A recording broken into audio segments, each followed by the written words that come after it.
Hey everybody, what's going on, CanadianFlash, you guys? And before this awesome video starts, I was gonna say, if you guys somehow aren't in the Discord, make sure you guys join the Discord. I will leave a link in the description. We have so many amazing people in this Discord. We have a YouTuber, 50k subscribers, named 30virus. If you're not subscribed to him, make sure you are. We have Hypixel staff on the server, and somehow one of my videos got a Hytale developer, Noxy, onto the server. Yes, guys, you heard it right. And he said he probably will be coming back. So if you guys want to ask him any questions, make sure to join the Discord. And also, quick shout out to legendary Nutella, because I know you wanted to have a shout out, so you know what, take a shout out.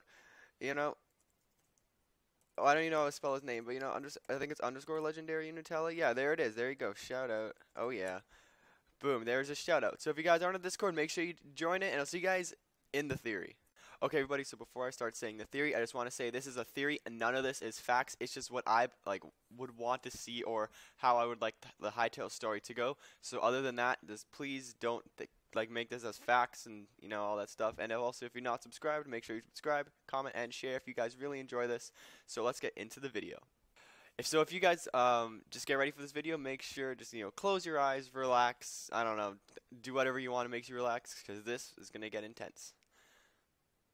Hytale's history. Many years ago, there was a speck of dust in the universe. That dust, over millions of years, traveled through many solar systems. Attaching to the dust over time were 5 main elements that we know today.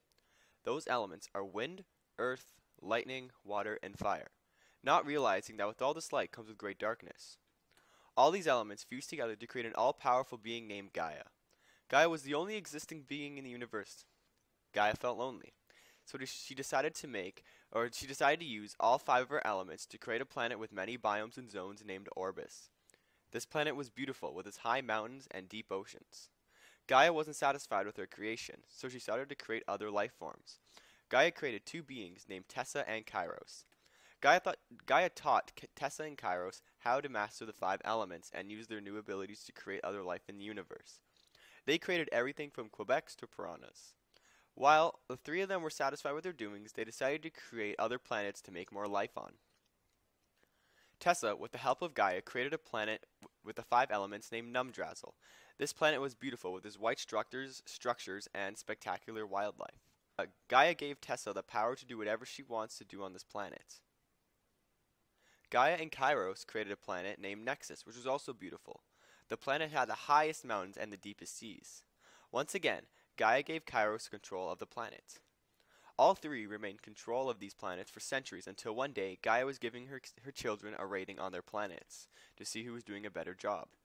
Gaia loved Tessa's planet more than Kyros, so Kyros became jealous and immediately thought of plans on how to improve his planet to beat Tessa.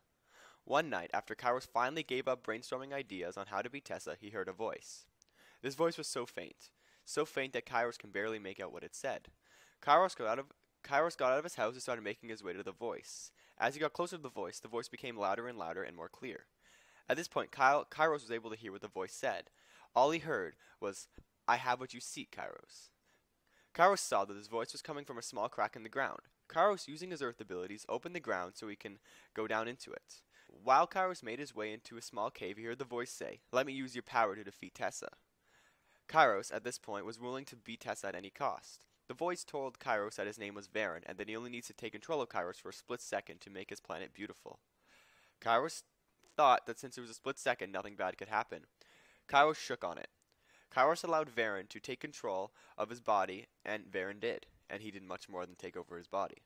In an instant, Varen created 2 other planets named Thorb Island and Kapark. Both were beautiful planets, but very different.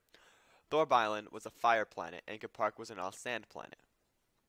Gaia felt this disturbance and went over to Kyros to ask what happened. Kyros told Gaia that he went over this for her so he can defeat Tessa. Gaia told Kyros that this was not the way to do it, and that she started to break down the planets. Varen, knowing that this would ruin his plans, went back into Kyros' body and teleported them away. Varen now has complete control over Kyros and will be using him to complete his dirty work. Varen used all 5 of the elements to create an army, which he called the Skeleton Army.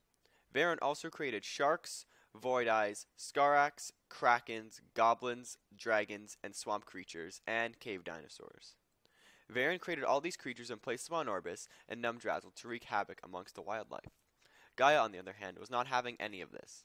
Gaia and Tessa, along with the Farons and Quebecs, attacked Kyros and Varen's army. The war lasted years, and many Pharons were enslaved by Skarax to build them different battle outposts named ziggurats. In the end, Gaia sacrificed her physical form to banish Varen back into the void. But before Varen was banished, he gave Kyros a mission. That mission was to bring Varen back so they can rule together. Kyros went into hiding for many years while Tessa rebuilt Orbis and Numdrassil. After the war, Tessa renamed the wind elements to Freedom, so all the Pharons can have a piece of this to help them forget about their terrible past. All the peaceful creatures in Hytale now worship Gaia and build statues of her wherever they can. Now up to the present day, Kyros has returned spreading chaos over Numdrassil while trying to corrupt the planet with his void. As a player in Hytale, our job is to help Tessa stop Kyros from bringing Varen back. I hope everybody did enjoy this theory. As I said before in the beginning of the video, this is a theory. None of it is supposed to be taken as fact. And if anybody's watching this, Noxy, if somehow you're watching this video again, oh my god, that would be nuts. Thank you so much for what you did before. That was awesome. But remember, guys, this is just a theory, not facts. But if you did enjoy, please make sure to hit like and subscribe and share, I guess, and hit that bell, because that's what other YouTubers say, so I guess I'll say it. So other than that, guys, I'll see you in the next video. Goodbye. You're never gonna make it, you're not good enough. There's a million other people with the same stuff. You really think you're different? Man, you must be kidding. Think you're gonna hit it, but you just don't get it. It's impossible.